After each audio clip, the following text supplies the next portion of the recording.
You're disgusting. Because it's like a more melty version of the melty bit. You're disgusting. And then 2 different types of cheeses.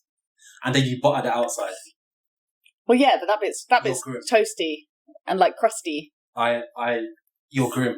I can't even. It's true.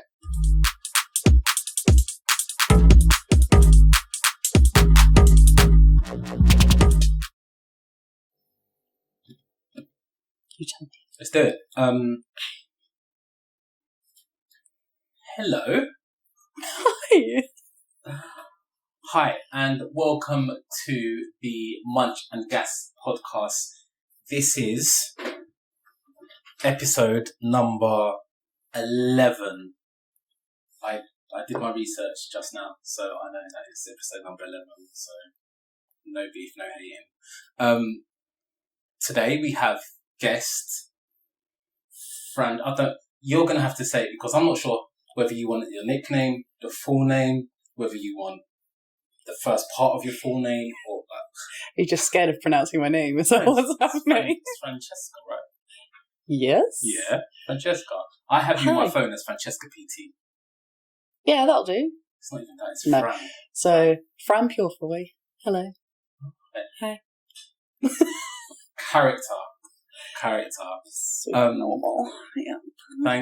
Thanks for joining us, me, on the podcast. Thanks for having me. As you can see, Junior is AWOL now. He had his paternity leave, now he's got AWOL. So, if you guys know where he is, let me know. We're going to start off, as we usually do, with an icebreaker. Dread. I'm going to start calling this the icebreaker of justice. Dread. So much dread. You worried about an icebreaker? Hate them. Like, with a passion. Why? I just hate them. It's really stressful. What, just in general or mine? Both. All. Nice. C, all of the above. Wow, okay. A C. I'm going to So we have even more enjoyment. Mm. Not looking for. So, the icebreaker, today's icebreaker is, what is the worst job you've ever had? The worst job. Worst job, the absolute pits job that you've ever had. Do you know what? I think the one that I was worst at. No, your worst But like, job. I haven't really worked anywhere that was like horrific. Okay, right. I mean, I put SIM cards in a thing for a summer once. that was quite monotonous. You put SIM cards in a thingy? Put the SIM cards in boxes. In boxes? Yeah, I was like 17 and, get me some money. Put the SIM cards in the box, the next person put the box in the And then they got machines to do the job. Yeah, I know. I've worked in dry cleaners. That was kind of fun. In a weird way. You know, you play with a carousel and, stuff smells nice. As I said, I'm quite easily pleased. Yeah. I don't really... So that one was okay, because I've worked in loads of different industries, and I honestly can't think of anything. I probably will after this. But... How long were you at the laundrette? How long were you at the laundrette for? Probably about a year and a half. And you enjoyed that? How old are you? I am 29. No, then. How was I then? That's what I do now. Listen, job's a job. A job's what now? If I did, job fair. Yeah. I was. How old was I? I want to say 17. Yeah. That's funny because it was like one of the first things that I did while I was trying to do other bits and bobs at the same time. That's not too bad. I think the worst job I had. Yeah. God, it's been a couple. The worst job I had. I used to work for Morrison's, in a supermarket. I've heard of it. Yeah. Just in case you didn't know. I don't live in a cave, but sure. Yeah. And I was young. I was a teenager. And I kept on falling out with my bosses because I needed to get my hours right so that I could play football and train and play and have my weekends free and train in the evenings. And no one would give me the rota that I needed, and I started calling in sick. So as punishment, they moved me from inside the store to working in the petrol station. It's not even the back. No, not even. Like, get out. Petrol station. Go across the road. Don't want to see you. But the reason why it was so bad is because they had me on openings, so I could do. They said, okay, if you want to do work Monday to Friday and have those types of hours, go work in the petrol station. Petrol station open at 6 a.m. Yeah, so. Yay. And those days, I was like going out raving. I was like doing my thing. Literally, I'm getting home at like 4 or 5 a.m. That's great. And then literally half an hour, then I'm jumping on the bus. Just to go and help someone with their car. Mental. Excellent. And I'm on the checkouts in the petrol station, and you know when you haven't slept for so long and your eye just starts to twinge. I kept on for months. my eyelids just twinging. And I used to look it up and think, what's going on? Why is my eye twinging? Stress and tiredness. Yeah. I was like, oh, see, that's what it means. The thing is, though, you know that you were probably known as the guy with the twitchy eye in the petrol station. They definitely could. No. Like, you know that guy that was like... No, don't say that. Make me conscious about it. Well, no, don't say that. Anyway, icebreaker. So it wasn't too bad. My icebreaker wasn't too bad. That wasn't as bad. Okay, cool. I mean, I'm just sad I didn't have something worthwhile to produce, but still. No, because you enjoy it. You're a very happy-go-lucky person. Like, you're always smiling, always laughing. Bit of a chatbox as well. I don't know what you mean. No. I am the king of the silence. The silence. I can't even say it. That's how much of a lie it is. Let's test that out now.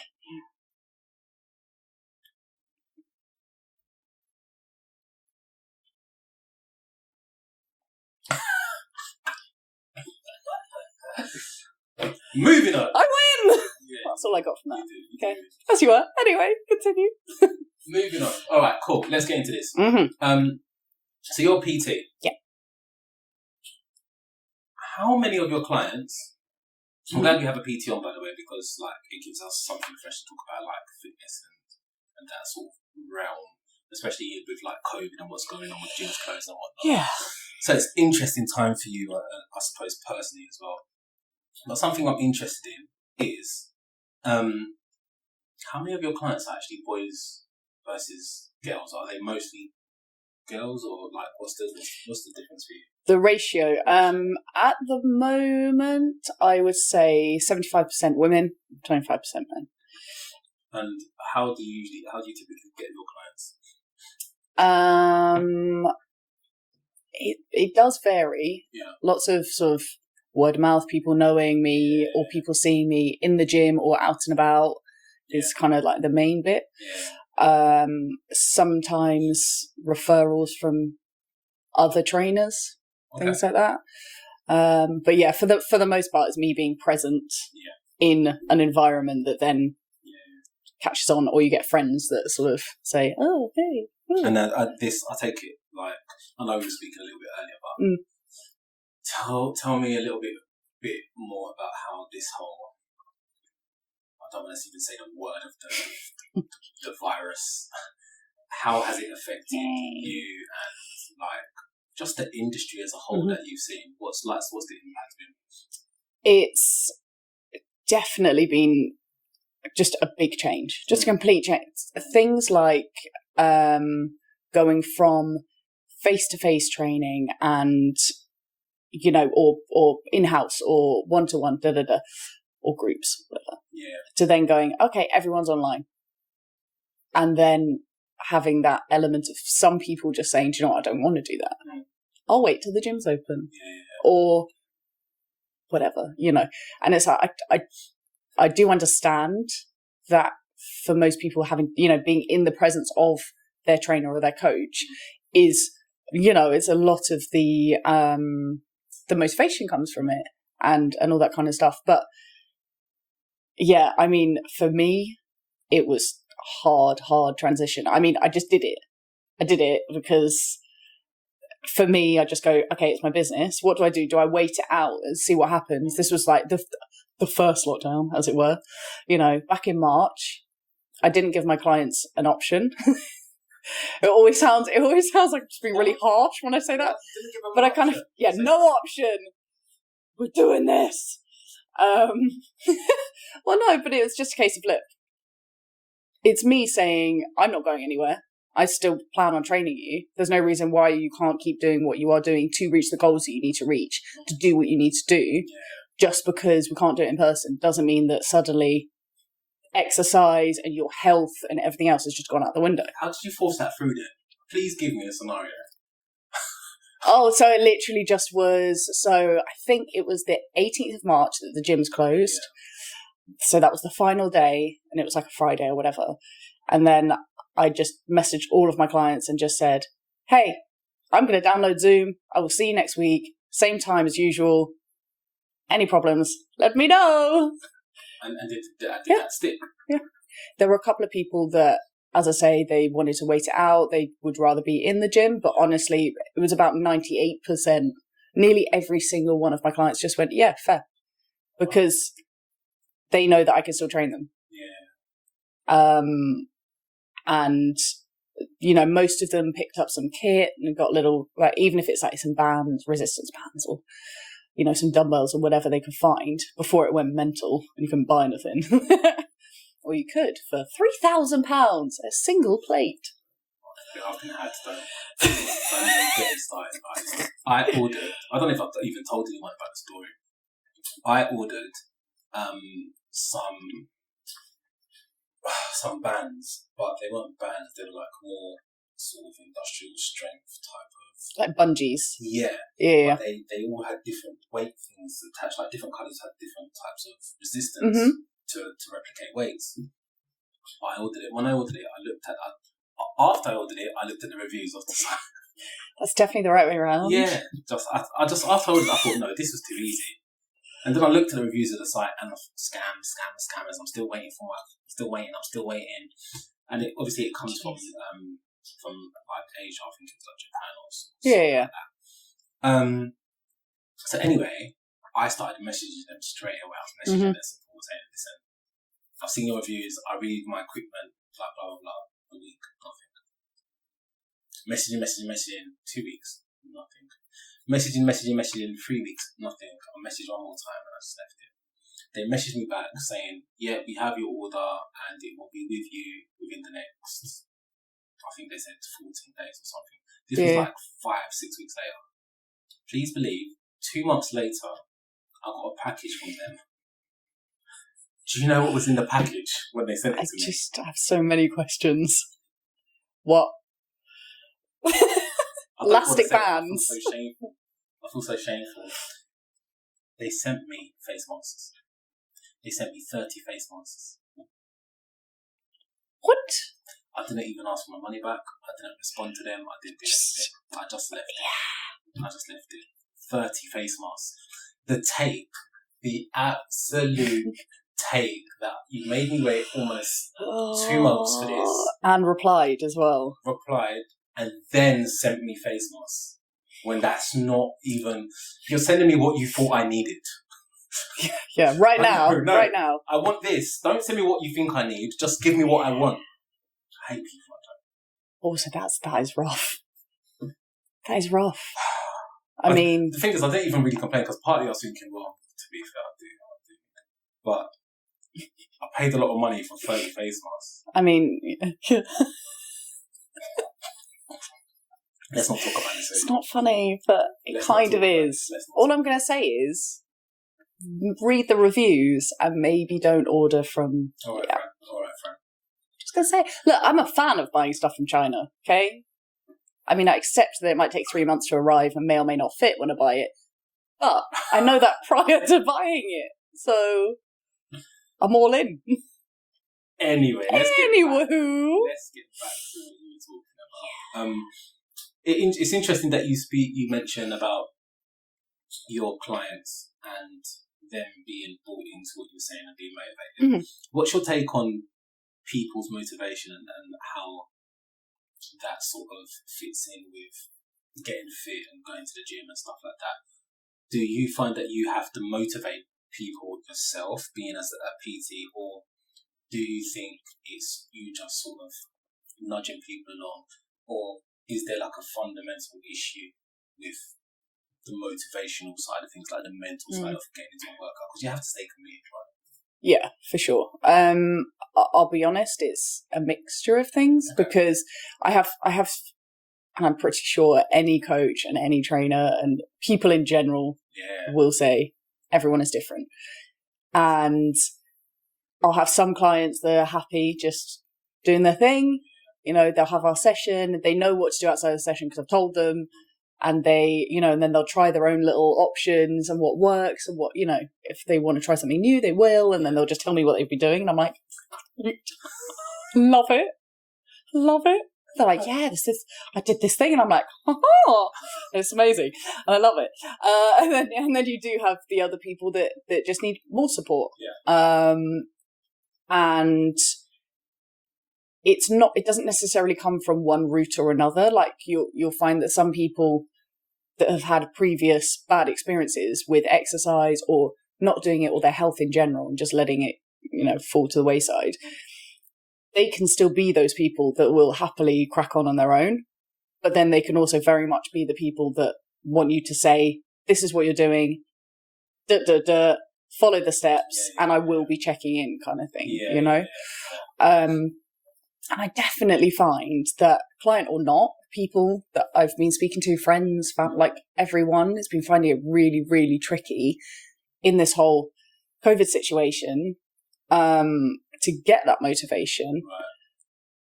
But also now it's getting into winter. There's like the seasonal part of it. And there's, you know, the want to go outside when it's freezing. And where do you go? And what do I wear, and what am I meant to do when I'm out there, kind of thing. Like a lot of that comes into play. So,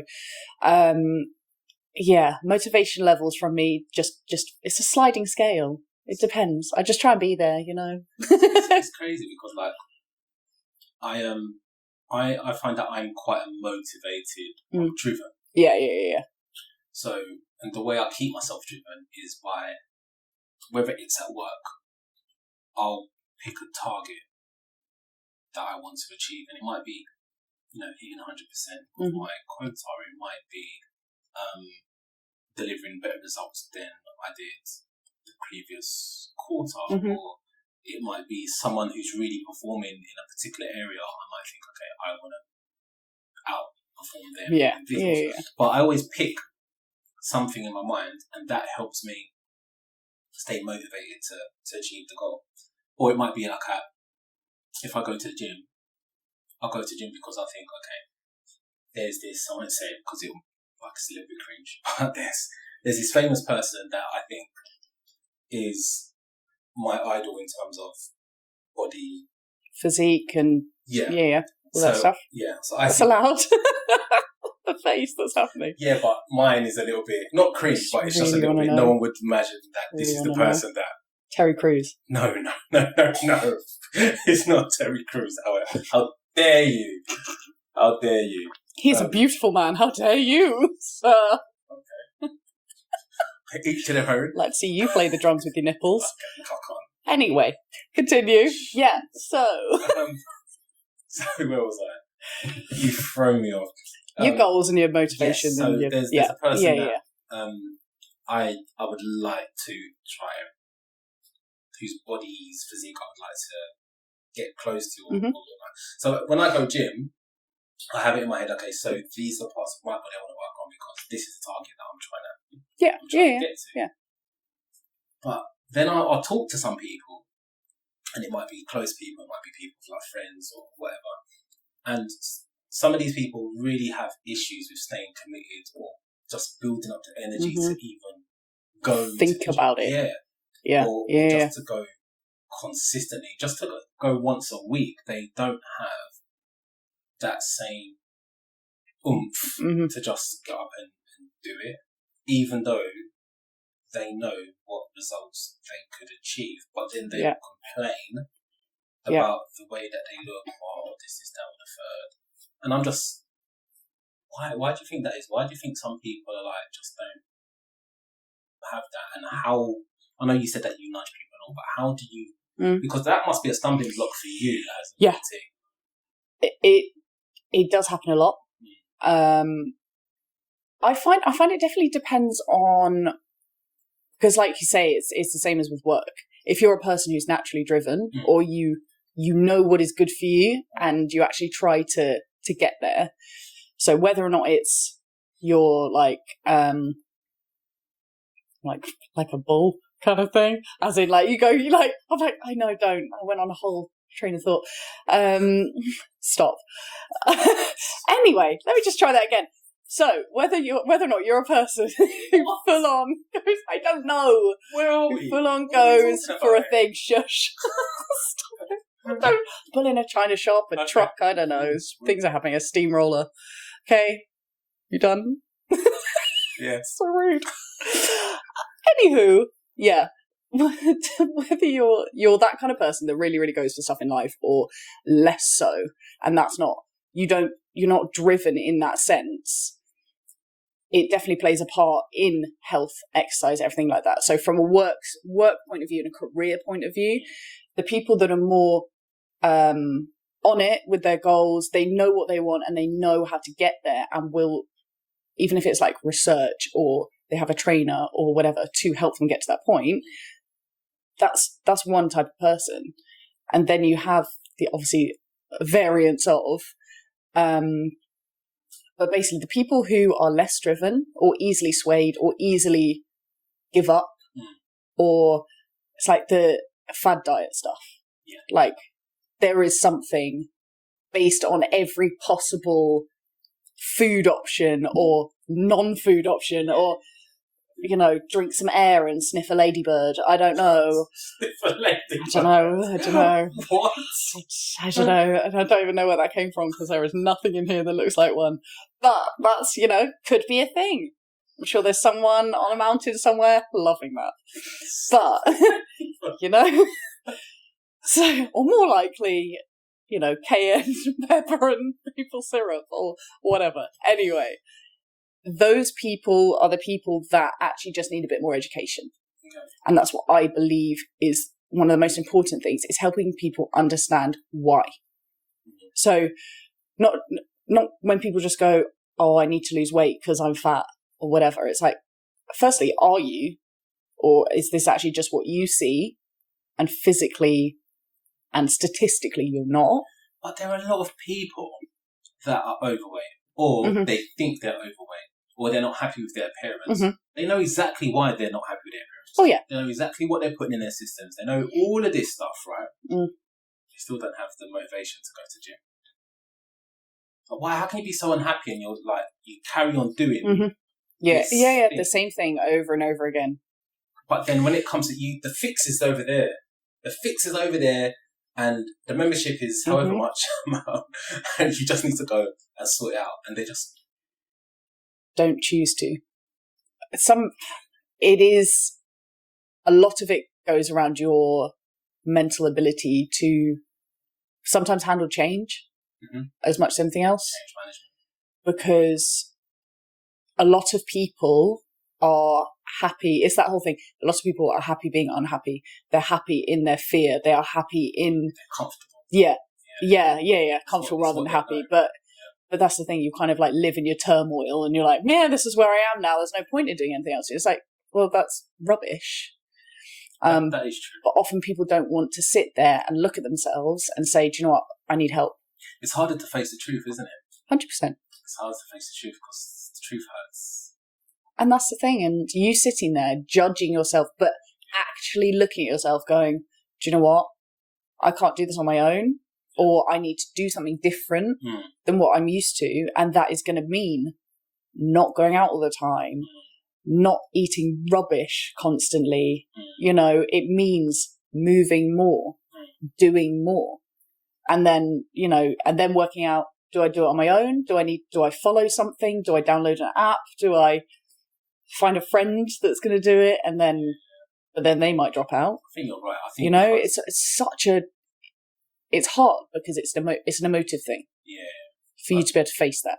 I think you're right. I think, thinking about myself personally, I've always been not a leader, but I've always been sort of like, I innovate, especially with myself. Like I can't follow the same routine or follow what other people do for too long. I just don't feel like it's me. I like to make my own moves and do my own thing, and I think that's partly why I can reinvent myself or make the right decisions for myself. And even though people might look at me and think, what is he doing? Why is he doing that? I wouldn't do that. It's like, well, I really couldn't care less, and I'll go to the gym, or go for a run, or switch up my whole routine. And I don't know. People say it's dedicated, like I'm vegan. When I've turned vegan, and there's still people that find out nowadays and say, "Oh, you're vegan? How long have you been vegan for?" Like, 3-4 years, and they're like, "Oh, wow, that must be dedication." I'm like, it's just a choice of what you eat, and how you eat things. I'm doing it for the health benefits that I believe in, and because I'm driven and I want to see certain results, I stick to it. And it always just amazes me how people struggle with just motivating themselves. It just amazes me. What's yours? Speaking about veganism, because I know you mentioned fads, like fads and stuff. Yeah. I mean, you're saying it like I'm going to say that being vegan is a thing, but sure. Where are you going with this? I'm just asking the questions here. Some what do you think works in terms of diets? And name a couple of fads if you do know them that are just like garbage. Because you're the expert here, right? So many. That's the bit that stresses me out. Not the expert bit, that's fine. Totally fine with it. So fad things.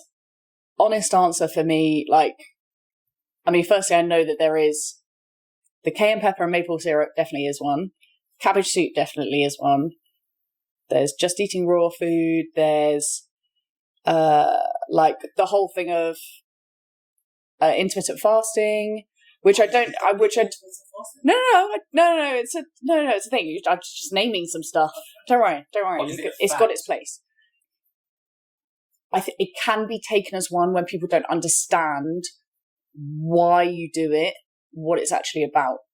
In the sense of people go, "Oh, I'm going to try intermittent fasting," and I'm like, "That's fine, but what's your plan with it?" Because it has to be based around certain timescales. You have to know that you're still eating the right amount of calories for you in that space. Do you know what they are? Do you know what you're meant to be eating in that time? Or are you just going to say, "No, I'm just going to eat 4 meals between this and this. It's going to be pot noodles, a couple of sandwiches, maybe a sandwich with a pot noodle in it." And that's not common sense. But you say that. This is where the difference lies between, this is what I'm saying, the educated.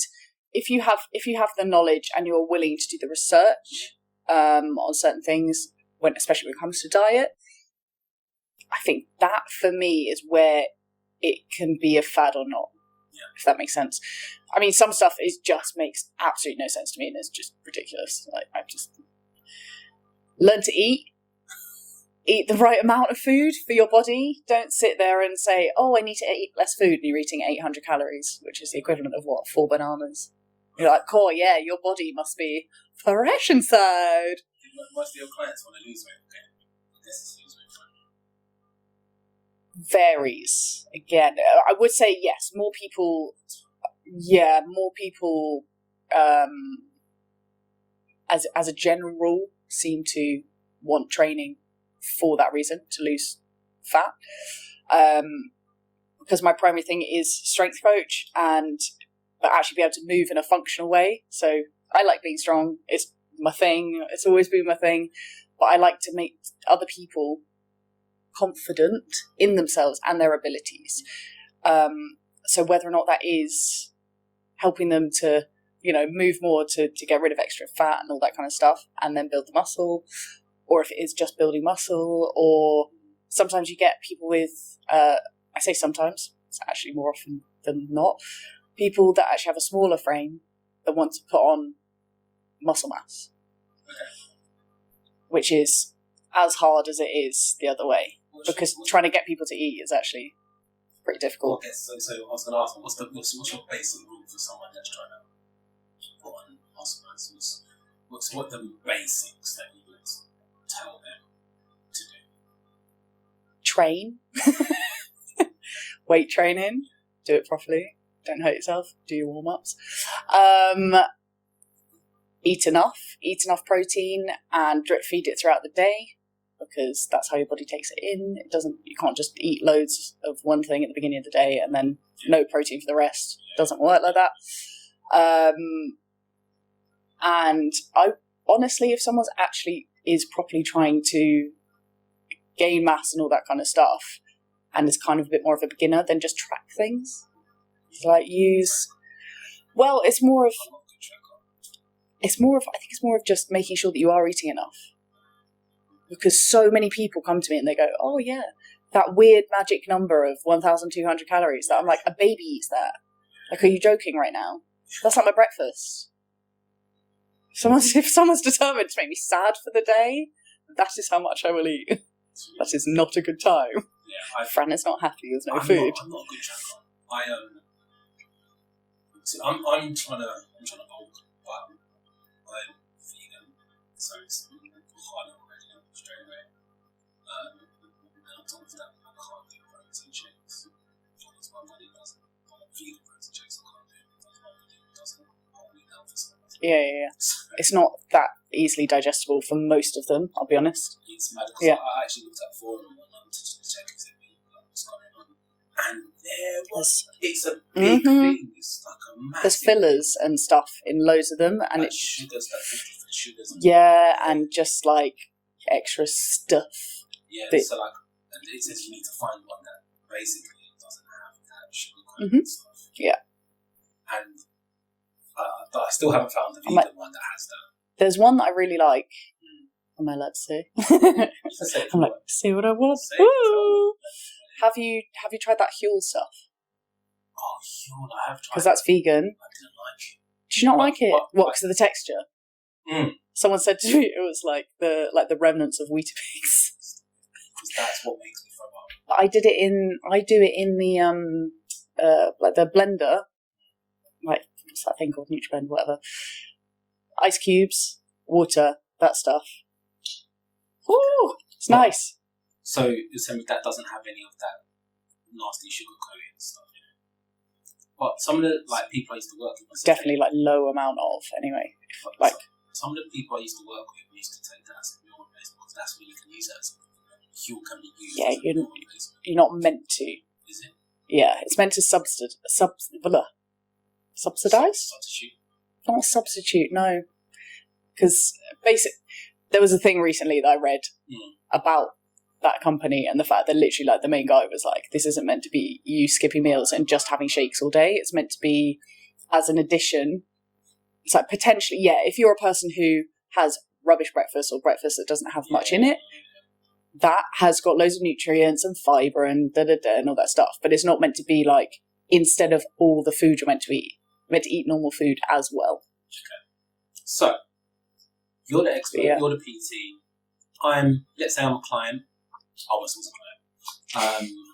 So I'm the client and I'm vegan and I come to you and say that I need to buy on £100. I need to work 6 months. Is that who it is? No. Is that who it is? It's not. Come on. He's too big, he looks. No, he's too big. How do I go about it? Keep in mind, I can't do protein shakes. I'm vegan. So. That's not that hard. Tell me. Do you know how many people have different dietary restrictions now? You just got to learn. I've got a way. Learn. I've got a way of doing it. Yeah. I want to hear from an expert the way of how I should. What advice would you give? Same thing. Eat enough. Like what? But I'm vegan. So eat what? Eat what? You can eat tempeh, you can eat general soy, you can eat corn options, you can have that tofu stuff is really good. Do a bit of a dry fry on some tofu. You go with tofu or tofu? Oh no, the actual brand is TOOFU. FUU. See, now I can't even say the words. That stuff, dry fry it and put it in you can make a pad thai and stuff with it. Yeah. There are loads of options. The thing is, it's about... But I need to do this. Yeah. That's always going to be the case. Because the difference in animal proteins compared to, like soy proteins and things is very different. But they're different kinds, if that makes sense. Yeah. It's like the amino profile in meat, and because it's got the iron and because it's got all those other bits in it as well, it's basically just I'm not going to say better, because that's not really the thing. It's just more of a complete profile is what it's called. So the amount that you would need is obviously you can have less of meat than you would need to if you were, if you had broccoli for the same amount as a steak, you'd probably have a table full of broccoli. Like, that's a lot. But it's just including it in every meal. I think it makes it easier rather than you feeling like you'd be like stuffing yourself and overfeeding and all that kind of stuff. So literally just finding the alternatives that work for you and your digestion and your everything else that you feel good with, and also try not to have too much soy. That's the thing. Yeah. Because that can react a lot. Some people get like IBS from having too much soy. So just a side note. If you're feeling a certain way, check in and just see how much you're having. Yeah, I have cut that right down to the base. Even like I used to have like soy milk. Don't touch it anymore. I have that oat milk, the Oatly stuff. Love that. I just do coconut milk and everything. I like to taste that. So that's me. All right, cool. Thank you for that. That's advice that I will take on board and utilize. I have a question. Oh, un question. Oh, yes. Shoot. So you're from the fitness world and industry. I want to get an expose. I want to get an expose. The fear. I keep hitting this. It's a weird one, but I think it's one that people want to know. The people need to know. The people. That's how many? Yeah. How many guy PTs? Yeah. Okay, I feel like I know where you're going with this, but yeah, sure. Yeah. How many guy PTs actually sleep with their clients? I knew that's what you were going to say. I was like, at some point. Because it's like, okay, so there is the reason I asked. Yeah. Mm-hmm. Is because growing up, I've known a few PTs, and I've known a few PTs that have been quite candid with me and said, yeah,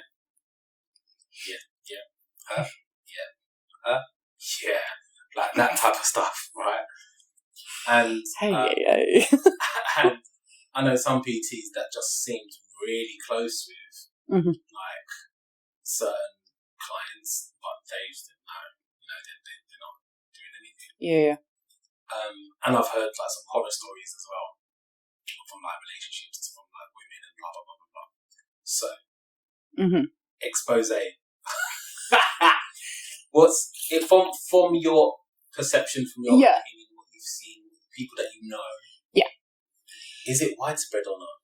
So, honest answer for the guys that I know that are PTs that are really freaking good at their job, no. Okay. They stay like well clear of their clients. Not just everyone that I know. I also do know of people that, yes, they're better than everyone. But honestly, it depends though, because is it just like rogue? I find PTs. I really think it is, and because honestly, I used to think that because I once had a guy who years ago, there was a guy that was a PT in a gym that I was training at. I fully knew that he was trying to ask me out, but instead he was just like trying to shifty his PT on me. So then I got cheaper PT because of it and didn't go on a date. That, my friend, it's called a loophole. But yeah, so yes, it is a thing, but it's a thing with anyone anywhere. It's like, I'll be honest though, But I've heard more stories about people working in offices together that have been like all in each other's goods than people in gyms. I just think it's because it's just been this long-standing thing that, you know, because also guys often train women. Like the percentage of male PTs that train women, it's a lot higher because men are not as necessarily forward as to have a trainer necessarily, unless it's like bodybuilding or something, you know? I hear you, but I also do know women.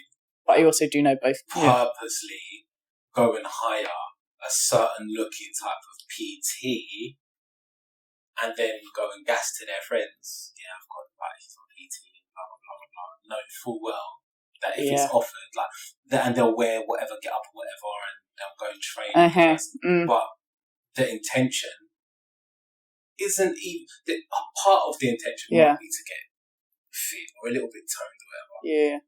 But for the most part, they don't care. Yeah. They just want to get closer to this guy. Yeah. So what's your experience of that? Have you ever seen that? Have you experienced that? I have. Not quite to that degree, I don't feel, but yeah, like sometimes you do see it where it's clear that the client, or even both of them, it's like there's like, if they haven't already, it's gonna happen sometime. Has a guy ever tried to like get you to be his PT and then said how you do? Yeah. Details, share. No, that was about as far as it went, because I went, I think he thinks something, and that's weird. And I just went, no thanks, sorry, I can't train you, bye. Really? Yeah. So what, you were training him? No, so as in someone had come up to me and said, and like were like chatting to me or whatever, and then later on had asked for PT, but then it was clear that was not, they actually, basically they didn't need training. That's kind of the thing. When you're like... So is that how you do? So you actually pick your clients like that? So let's say I came to you, because I go gym 3 times a week, I'm fairly motivated. I came to you and I said, well, yeah, I'd like to do that as my PT. You potentially wouldn't train me because you might not think I need it. It would depend on your reasonings. Okay. If it was a case of you're clearly just, want to spend some time, then I'm like, well... If you're not going to do the work, it's I just don't have to. Maybe the social aspect of it. Maybe I just want someone to talk to while I'm at the gym. That's fine. Then let me know that, and I just might be really busy. No, look. At the end of the day, it's like honestly, if someone's willing to put in the work and they genuinely want help, that is what I'm for. Like, I'm not actually a therapist. As much as I spend a lot of my time being a therapist, anything and everything under the sun. Like, genuinely, it's like, if you came to me, then I'd just ask why. And if it's something that's like, yeah, do you know what, I can help you because you need help with your form, you've got, something's off, your body feels like it's reacting a certain way when you're doing X, Y, and Z, yeah, fine. If you're coming to me and you're just going, oh yeah, I just want to do this, and I'm like, I've seen you in the gym and you do that anyway, so what do you want? It's interesting that you say that because the gym I used to go to when I used to live in London. I used to go to the gym a couple of times a week, and there was a guy PT who used to train this woman. And I didn't know any of them, but I used to see them all the time. Yeah. And it seemed like every time I saw them, she was basically telling him her life story. And you could tell the PT just didn't seem interested. Yeah. Whatsoever. Yeah. It was almost like he was just a sounding board. Yeah, just for the paycheck. Yeah. Like literally. Every time I walked past him, she was saying, and you know what else he did? Like, he took the bins out and blah blah blah blah blah blah blah. And I told him, and I was just listening there, I was just laughing to myself. And I used to look at him, and he'd just literally just be looking into say, yeah, and like she's doing the exercise and she's telling him this like yeah. Do you get that? Does that happen a lot? Yeah. Yeah. Yeah. Yeah. Yeah. But I just think, look, at the end of the day, people want to chat. Sometimes people just, that's their only time to themselves, and they want to get some stuff out. You know, you have like mums, dads, whatever, and actually they're like, I've got no one to speak to about this stuff, and I just need to talk to someone. And it's like, you know, you do the exercise, you get your bad juju out, and then you get to have a chat at the same that's time. What I'm trying to say to you. So, like, if someone comes to you and they were just like, look, they looked okay, but they were literally using this as a sort of sneaky therapy type release session, but they were willing to just pay to do it. Would you not like take them on board as a client if you realise after a little while that actually you're just a companion or a gym companion for them? Would you not still, or would you then say, hey guys, this isn't? So, honest answer would be that if that's what they needed, they need to go to a professional. That is not me. But even if they were doing everything that you said, if they're doing the work and all that kind of stuff,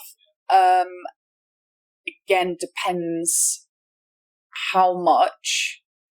I don't want to say pressure, but how much they're putting on me as a person, because again, the same applies. That's not my job.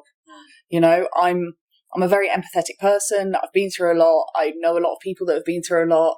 You know, and I understand that sometimes it's just difficult to talk about your things with people close to you, and I don't understand that. Totally fine, and that's what you get from people. People are people. People need to, you know, talk and all that kind of stuff. And I'm never going to say to someone, "Can you just," you know, because I'm not that kind of person. But if it gets to a point where it is actually, it's too much, and there's things that I see that actually I believe they would be best suited to a professional in that field of whatever it is, I will refer them. I will talk to them about it and say, I honestly think that it would be a good idea for you to talk to someone. These are some people or whatever, and I kind of try and help. But ultimately, that's a path that's something they have to do, because there's only so much also me as a person can take on. Because, you know, it's like, if I'm feeling what you're feeling when you're talking to me about things, and it's, you know, if I look at someone and they're upset and everything else, it's like I want to be able to help them, but then I've also learned there is a barrier to that, and there's a limit, because it isn't my professional job to be a psychotherapist and whatever, you know. But sometimes it is just reminding people that there are people like that are there, that are outside of your bubble. Don't need to tell them anything you don't want to tell them, but also sometimes getting that stuff out helps, and you know, so that is what I have done in the past, because I'm all about the talking, and yeah, that's why you're here today. Yeah. Okay. Steroids. Yes. This is great. I'm loving this. Like, you were prepared today. So I'm professional now. Hey. Love it. Steroids. What's your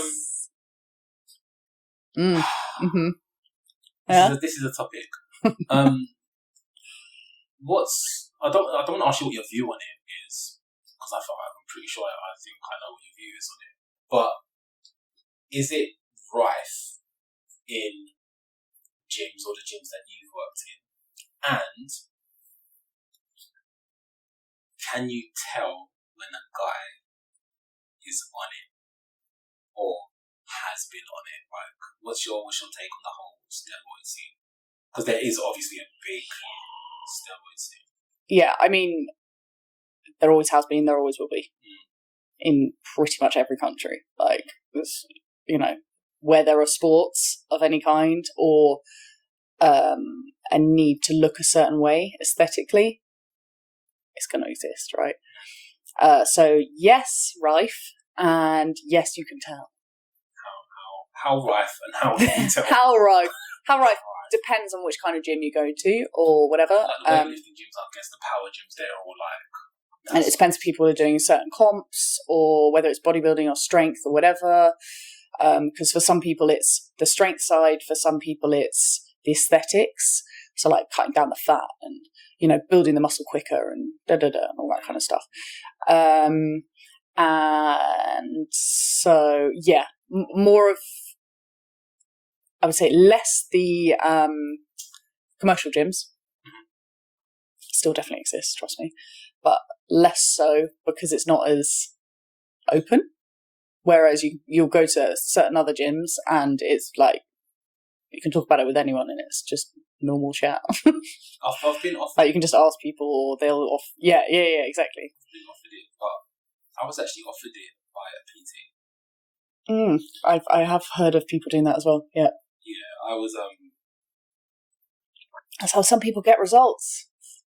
Cheating. I was offered it by a PT, but again, I was in my early 20s, a long time ago. I was in my early 20s, and I can't even remember the conversation. And it wasn't just about dildos; they were trying to offer me any type of drug I wanted, and I was just like, Jesus. Yeah, and I was like, whoa. So just come into the back of my van. And the worst thing is, I knew the person. Well, I thought I knew the person. Yeah. Well. Yeah. And then they was like, wow. Tell me what you need, bruv, and I've got you, blah blah blah blah. Yeah, and that made me question how. That's a life choice. That made me question how he got, because he was quite old. How he got to that as well. Yeah. Because he wasn't the most dedicated, driven person, and it wasn't overnight, but literally within a year or two, he just sort of. And I was like, yep. Okay, interesting. That's interesting. So anyway, how can you tell that a guy is? You can tell in men and women pretty easily. In women, I think it's easier. I mean, women is definitely I mean, it is easier because especially when you see someone who's what is called fluffy, and they're not fat, but there's no definition. Okay, are you all right? Yeah. I wasn't expecting that. I was going to ask you what you meant by fluffy, but then you yeah, it's fine. It is what it is. But then you see them like a few weeks later, and suddenly it's like, and you're just like, okay. It's like I've watched you not even train properly for like a year or longer or whatever, and it's like, and you stayed the same, and then suddenly out of nowhere. But guys, some things is an attitude thing, so it's always going to depend on what kind of steroids and whatever, but the main traits that you find are that anger, mood swings, no neck, it's just like it just suddenly just traps. It's just traps that you try and turn, it doesn't work. You have to go through a door sideways. That's the whole thing. So that's just my own observation. Like acne and stuff. Loss of hair, big one. Like the hair, lack of hairlines. Yeah. Or sometimes hairier, like here, like on the body, and then so it's like it's just travelled. Just scooting on back there. So yeah. Some things that I've noticed are sometimes like a lot of like water, holding water like in your cheeks and stuff. Yeah, that's interesting. So there's some that you mentioned that I wasn't aware of, but the one thing that I was aware of was spotty back. Yep. Like spotty back. Yeah, like cystic acne vibes. Yeah. And like I used to, when I first started going to the gym, I used to see it, and I used to think, what's wrong? Why have you got? Don't you wash your bed sheets? Or like, what's going on? Like, that's what I honestly felt. And then as I got older and I started researching, started realising stuff, I was like, oh my god! And even now, when I see certain guys, I'm like, dirty, you scoundrel. That's what I think when I see them. I think you scoundrel. And like, there's like, I go to a commercial gym. I won't say the name. I'm trying to get that sponsorship. Aren't we all? So basically, I go to this gym and I don't really speak to anyone when I go to the gym. I just put my headphones in and I just crack on. It's my release. peace, and I just do what I need to do when I feel good, and I get in, I get out. But there's a few heads that I recognise every time I go and leave. Some of them go the same days that I go. Yeah. And there's a couple guys that when I first started going, I was bigger than them, and I wasn't that big. I was just sort of starting off my journey. Yeah. And there's one particular guy who doesn't even go to the gym as much as me. He probably goes twice a week.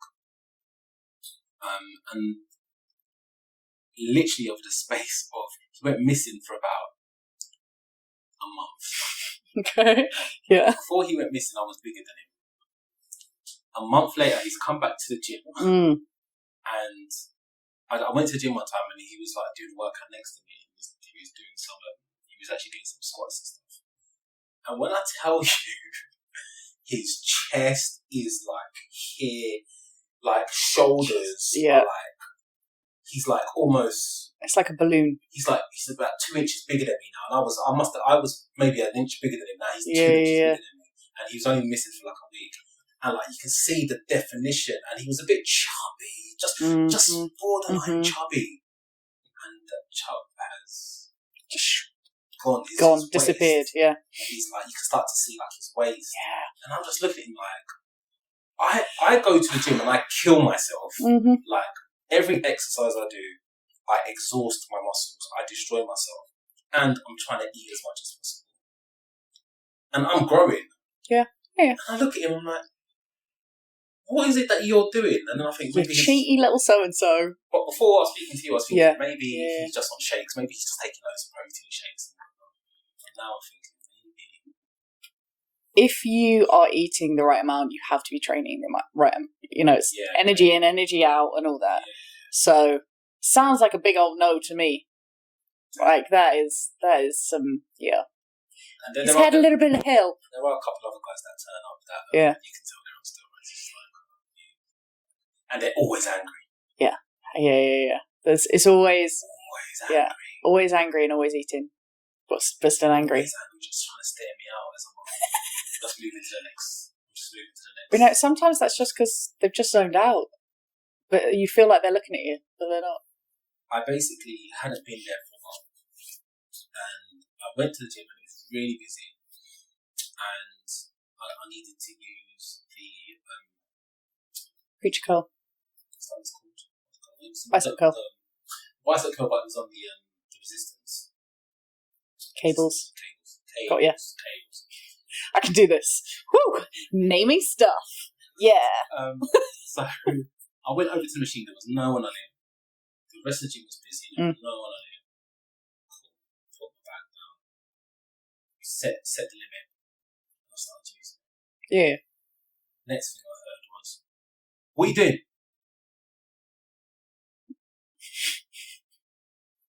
And then those times, like I'm very how can I say this PC? Yeah, PC mate.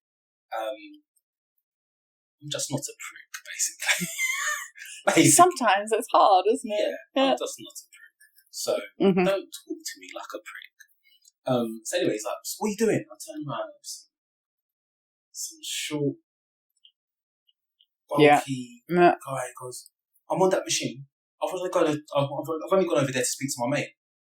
I'm using that machine. What are you doing?" And he's like, raised voice in the gym to the point where, wow, unnecessary. Other people are turning around.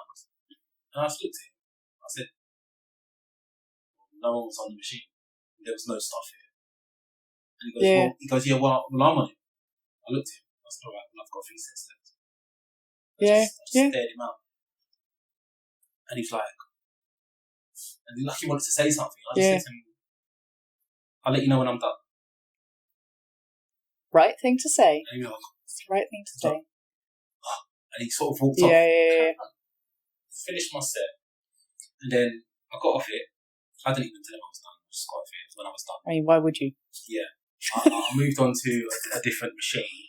And then literally, on my way out, when I was finished my workout, he stopped me at the door and he was like, "I'm really sorry about that. You know, like hormones and all of that. You know, like, it's just adrenaline and whatnot." I thought to myself, "You juiced up mofo. Like, Yeah, proper yeah. underweight, 100% underweight. It's crazy. So I've to deal with some stuff like that. Have you ever dealt with any anger?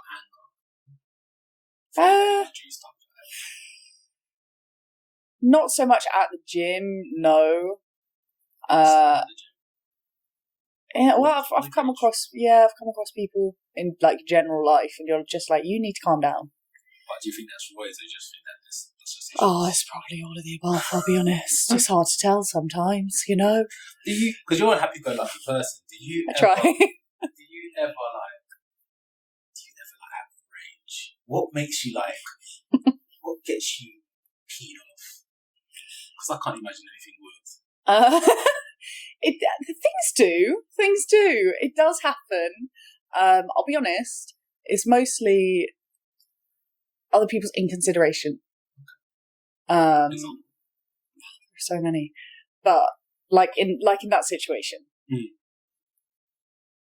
so easily he could have just come over and just said, "Oh, sorry, I was on that," and then you probably would have been like, "Oh, well, I've got a couple of sets or whatever," and then he would either say, "Oh, can I jump in?" Or, "Okay, no worries, sorry, yeah, I'll come on it when you're done," or something. Yeah.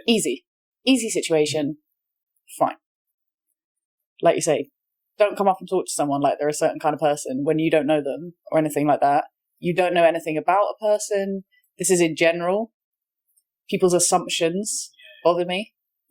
Only really gets me riled up if it's like someone's made an assumption about someone or about me or something that's completely wrong, out of context, or makes me want to protect that person. Yeah. Like if it's a friend or something, and I'm just like, hell no.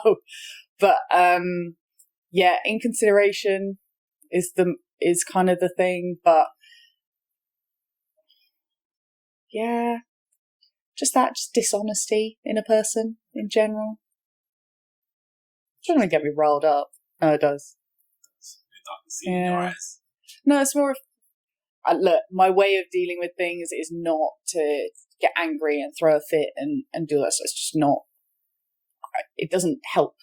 Yeah. What's the point in being explosive and all that kind of stuff at someone when it's literally not, you don't know if someone's being angry at you because they're frustrated at you, they're frustrated at the situation, they haven't been able to manage it properly, or, you know, something's just happened but they can't vocalize it, or you don't know until you've spoken to them.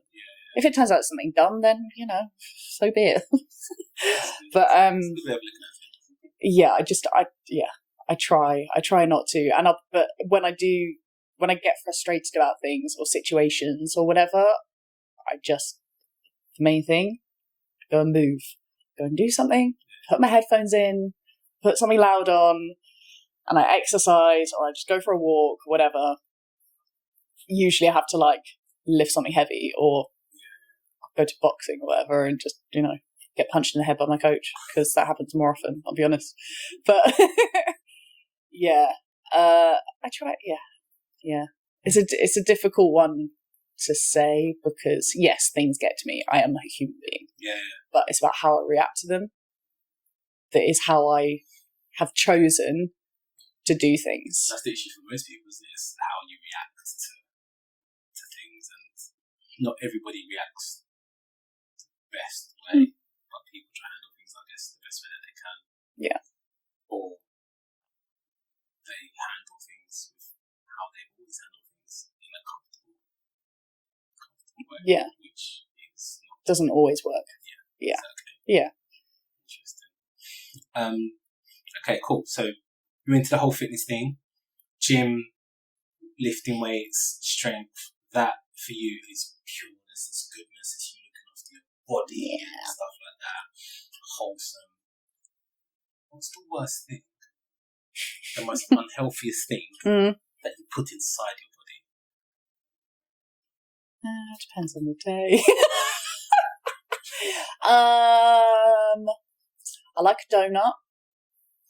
Like a proper, filled, beautiful, Do you know what I really like? The crosstown roasted peanut, and I think it's like blackberry. So it's like tangy jam inside, and it's got roasted peanuts, and it's like a little square, so it's not too big, but it is, every single one I've had has been blooming beautiful.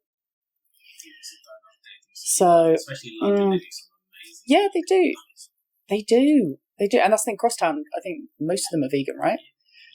I don't mind as long as something's cooked properly and cooked well. I don't care. Yeah. Mm-hmm. So. Anyway, go on. So yeah, I love a donut.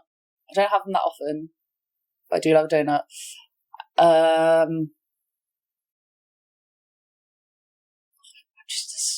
There's a few things, but yeah, no, I'm just trying to think. I'm like, I had the other week. I made a really nice toasty. There was a lot of butter in it. It was great, and then I put some I made. Yeah, but it was more like like a croque monsieur. So it was like cheese, ham, but like rubbish ham, like the really thinly, rubbish ham. Yeah, basically. Yeah, I actually think it was 10 pack. It's like 50p. Like that's not meat. But it's square and it's going to fit in the bread. It's the booth. Yeah, but he flattened it well. So then white bread, butter on the outside of both sides, grill it. Yeah. And then, cheese, ham, and then, so when you cook it, it like goes all goldeny. So I'll grill, yeah. Do you want this? So many and then I made like a bechamel sauce and put it inside. So it's like, when it's like melted cheese with the white sauce with the cheese in it. So basically it's just cheese with a different kind of cheese. It was so nice. It's so comforting. What? It's just a ham and cheese sandwich, but Wait, okay, couple things. Yeah, shoot. The bread. Yeah. You butter both sides. Yeah. And then you put it in the grill. So you're not even. I thought, it makes sense because she's gonna put it on the toaster thing. No. Oh no, I don't have one of those. No. She ain't doing that. She's buttering both sides and then putting it in the grill. Yeah. And then your reasoning for doing that is, it makes it golden. And also tastes like hot butter on the outside. Wow. That the amount of calories in that alone must be like some people's two days. Surely not. What? It's only like maybe 4 slices of cheese. What's in the sauce? Well, bechamel sauce is milk, butter, and flour with a bit of mustard and a bit of pepper. There's flour in the and some cheese. There's flour. So basically, there's flour in this conception and contraption. It is glorious. Okay, I'm just saying, grilled sandwich, cheeses, flour. Yeah, but you cook it. It's like a. I know like exactly. I'm like, you know what it is, right? Surely. You're putting a white sauce from a lasagna in a sandwich with some ham. Toasted sandwich. That is the grimmest thing. The grimmest thing. It was glorious. I took one on a walk the other day. I made my friend one. She fucking loved it. You're putting white Pardon my lasagna language. sauce, white lasagna sauce in your toasty. Yeah. Grim. You're disgusting. Because it's like a more melty version of the melty bit. You're disgusting. And then 2 different types of cheeses. And then you butter the outside. Well, yeah, but that bit's toasty and like crusty. You're grim. I can't even. I couldn't even imagine eating that. Look, if I made it for you, if I made you a vegan version, you would love it. 100%. No, but then I'd kick you out of the house.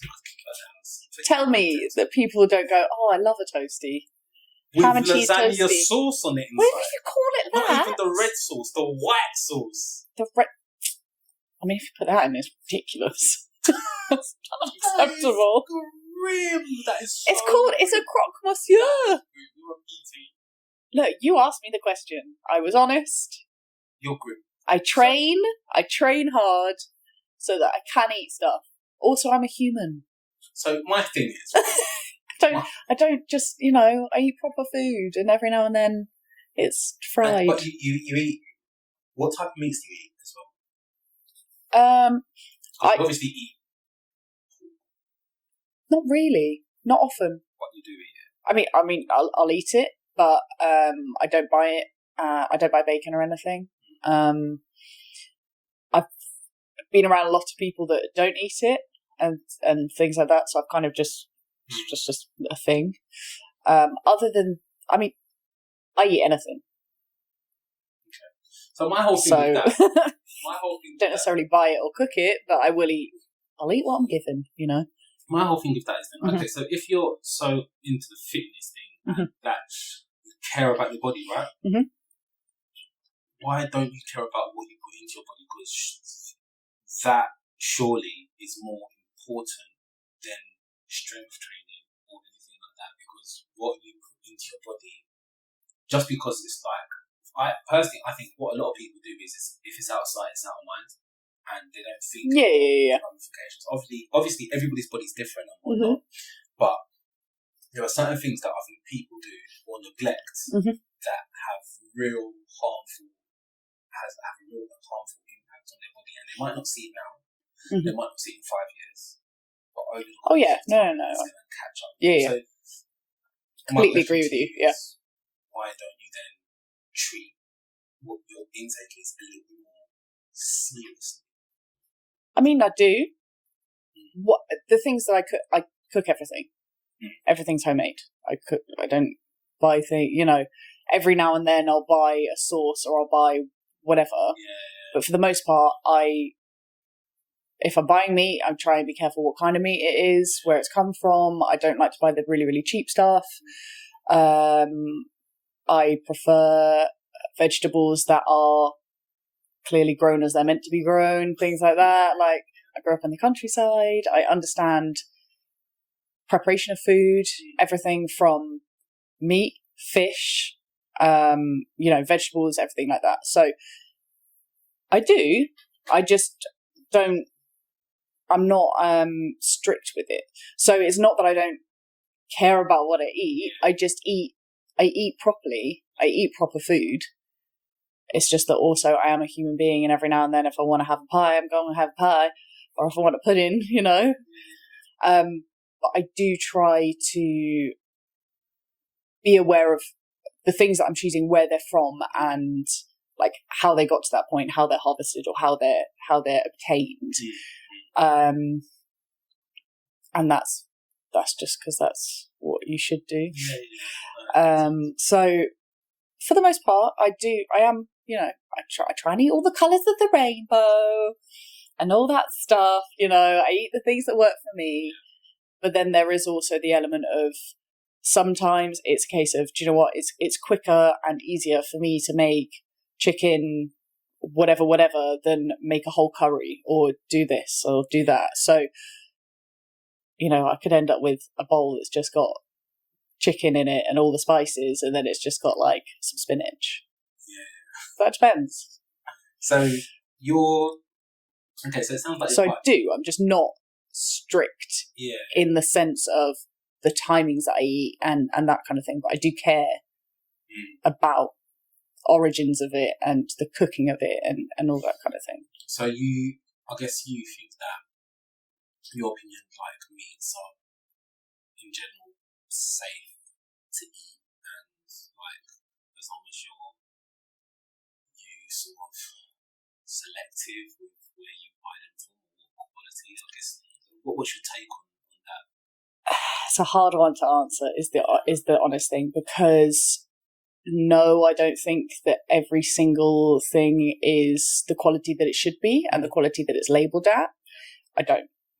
And I'm not ever going to pretend that that's not a thing, because ultimately, mass production of anything has come from where it's come from. It's at where it's at now because of the fact that people just want to buy cheap and they don't really care and whatever. I very much know the difference between you buying something that's actually from a farm or whatever, and then buying something from the supermarket, or, whatever the other option is that you've got. I know that difference because, as I say, that's what I grew up around. But as someone who does eat meat, I eat a lot. I mean, I eat a lot of vegetables, and I actually don't really mind if there is meat in something or not. That's not really a big deal for me. But as someone who does eat meat, I'm very aware that the options that you have available are often on the more poor end of quality, because that's what's in your Tesco's Express, that's what's in your Sainsbury's, that's what's in your, Aldi Lidl, and naming all the other names that I could think of. All of them. but again, it's research and things like that. But I think the problem's always going to be there with everything is you don't really know unless you've sat there, done it yourself, like growing the vegetables yourself, done the butchering of whatever yourself, caught the fish yourself, until you've done that, you don't know. You don't know. People, you have to presume that people are telling the truth and that people are putting the right information on things. And like, how would you know that? Yeah. Ultimately. So it's difficult. It is a hard one. I just took meat out of the ingredient altogether. That's what I did. Yeah. I just like how it tastes. But listen. Sometimes it tastes rubbish, and that's when you know you've bought something rubbish. And then that makes you sad. Or it might be horse. Well, I hope my chicken's not horse. It's a very jaundicey horse. No. It's really unwell. So I've got an albino horse. Yeah? Yeah, no, I'll be honest, I can be an honest vegan. And I miss meat. I do. And I've never stopped missing meat. But there are levels. And I've progressively been able to suppress. Oh, it just sounds so healthy when you say it like that. The levels but suppress in a good way because my menu has become so wide. Yeah. And the options for alternatives and like meat replacements and stuff like that are pretty good now. Definitely is getting a lot better as the years go by. 100%. Yeah, 100%. So like I'm in a good place where like I can cook and not worry or even think about meat at all. Yeah. And yeah, I enjoy it. But yeah. What's next for you then? What's going on with you? Obviously, working. You've got your virtual stuff that's going on still. Yes. Yeah. Tell me what's going on, where people can get you, and all of that jazz. And all that jazz. I knew you were going to do it. I had to. I know. I saw it. If I did it, you did it. It would be weird. So I didn't do it. So you just like one-handed it. I was just like, it was like, you got me. Because I want to. So I am mostly on Instagram, which is at puregrit.pt. Say it again one more time. Puregrit.pt. Yeah. puregritpt.com is my website. So it's just got basic information, all that jazz. YouTube, same name. Yeah, it's for YouTube. It's just an exercise library on there for the most part, I'll be honest. So, if people need a bit of help or they want to see how something looks. Have you got any ventures coming up? I'll be honest, it's gone to the wayside a little. Because of COVID. Yeah. There were so many plans and so many things in the pipeline and lots of things happening. And then it kind of whittled down quite a lot. So I'm just sort of preparing myself. So I'm, keeping an eye and an ear out. Right, cool. Well, listen, you're really good at what you do. Everyone, get in contact with Francesca if you want a great PT, whether that's virtual or not. And you're based. What gym are you based at? So at the moment, I am working in the gym group in Monument. So it's about a 5-minute walk from Bank. And 5 to 10 to London Bridge. And then I live in the Tooting area. So I do, I train in the local area and also people's houses, office spaces, wherever there's a space to train, I am there. Sick. Yeah. Sick. Well, listen, thank you so much for being part of this. Thank you. Oh, yeah. Oh, it's so good.